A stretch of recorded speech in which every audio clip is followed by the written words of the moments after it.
Salve galera! Tudo bem com vocês? Olha só, hoje eu quero falar com vocês um pouquinho sobre o chamado princípio de Pascal. Ele dá origem a uma série de aplicações muito importantes na área de fluidos, como as prensas hidráulicos, sistemas de ampliação de força por sistemas hidráulicos, por dispositivos hidráulicos. Então é muito importante, ok? Vários conceitos ali, até na parte de injeção de combustível em motores, etc. Várias aplicações para o princípio de Pascal. Então confere essa aula que ela tá demais. Contudo, se você ainda não é inscrito no canal, se inscreva para você não perder nenhum conteúdo dessa série de mecânica dos fluidos que com certeza você vai curtir, ok? Então conto com a sua inscrição, vamos pro vídeo.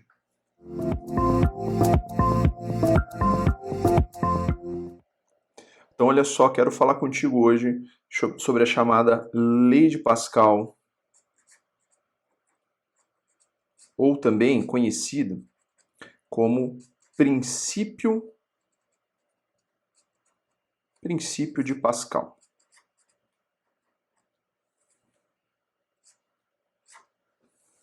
Ok? Então, qual que é a definição?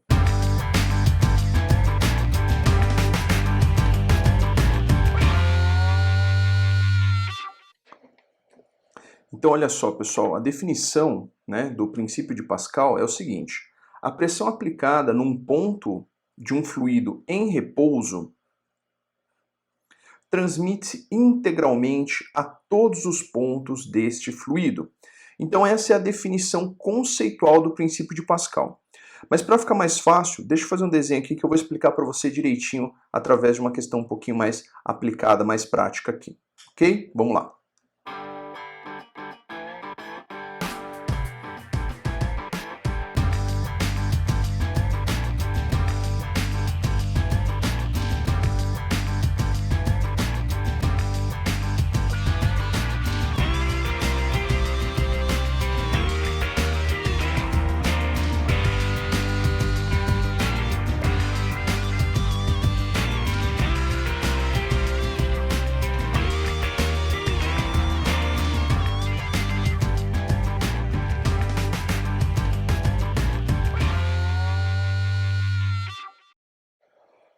Beleza, pessoal, então olha só agora. Imagina o seguinte, imagina que nós tenhamos um recipiente. Esse recipiente, nesse formato esférico, o formato em si aqui não é o que é mais importante, tá? Não tem relevância nesse aspecto.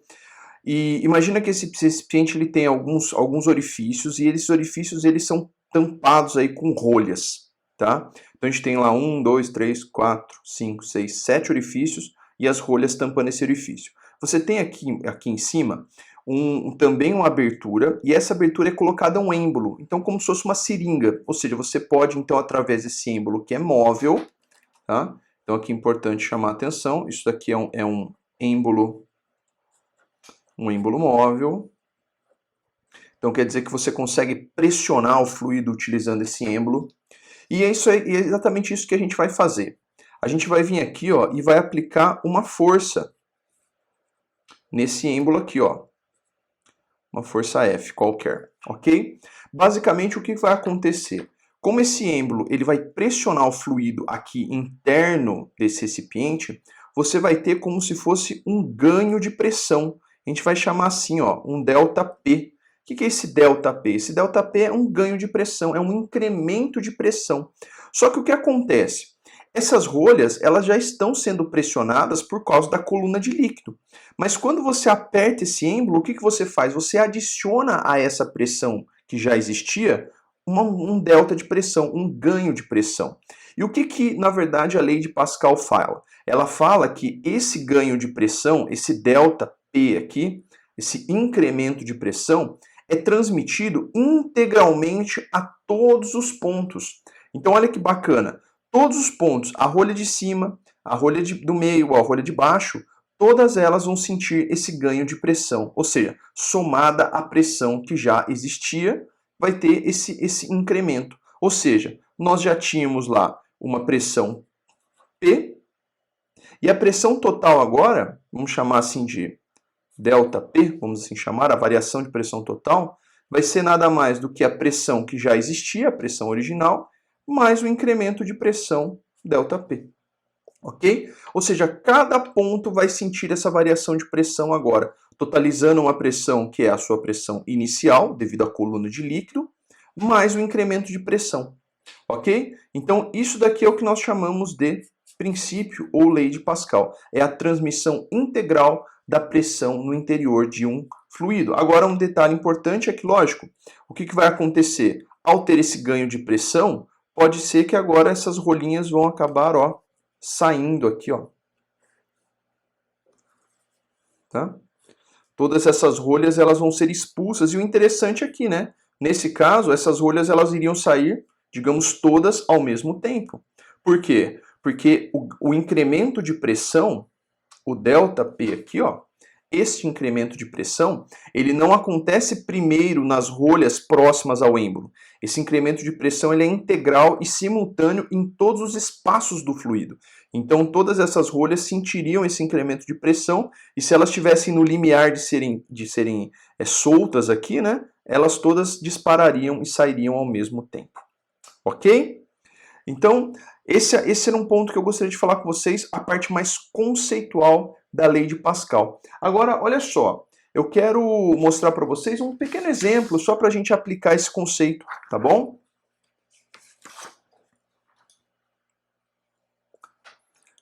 E para explicar esse exemplo, deixa eu fazer um desenho aqui e a gente já conversa.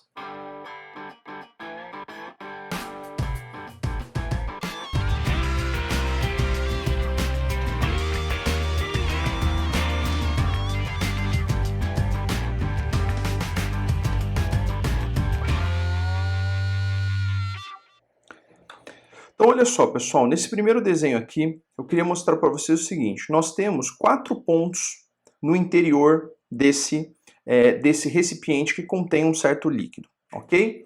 Vamos supor, apenas para efeito de exemplo, que as pressões devido às colunas líquidas H1, H2, H3 e H4 já são conhecidas, as pressões hidrostáticas, né?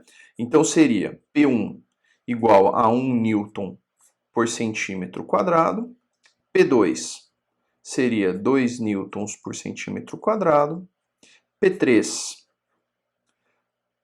3 newtons por centímetro quadrado, aqui, só relembrando, são valores hipotéticos, tá? 4 newtons por centímetro ao quadrado, ok? Então, as pressões aí nos 4 pontos no interior deste fluido. Note que a pressão no ponto 1, ela é menor que a pressão no ponto 4. E isso é devido exatamente às questões da profundidade de cada ponto, né? A coluna de líquido, ela é maior no ponto 4 e menor no ponto 1. Então isso é o que difere os valores da pressão, ok? Agora, olha só. Imagina aqui nesse segundo recipiente, nós temos os mesmos 4 pontos, tá? Ponto 1, então ponto 2, ponto 3 e ponto 4, ok? A diferença é que nesse segundo recipiente, nós iremos instalar um êmbolo aqui, ó, na parte de cima, tá? Então aqui na parte de cima, ó, nós vamos instalar um êmbolo. E esse êmbolo vai ser utilizado exatamente para pressionar com uma força de 100 newtons a superfície livre desse fluido, em repouso, tá? Vamos supor também, apenas para efeito mais de exemplo, que a área superficial desse êmbolo é conhecida e tem o valor de 5 centímetros quadrados, tá? Aí a gente pode pensar o seguinte: devido à força ser exercida em uma determinada área, nós temos exatamente um incremento de pressão. Ou seja, esse êmbolo estará exercendo força, ou melhor, desculpa, pressão sobre essa superfície aqui, né?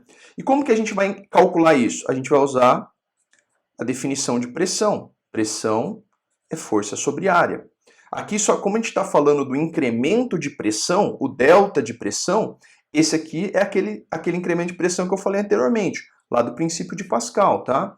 Então a gente pode dizer que esse incremento de pressão, ó, vai ser 100 newtons dividido por 5 centímetros ao quadrado, o que nos daria um incremento de pressão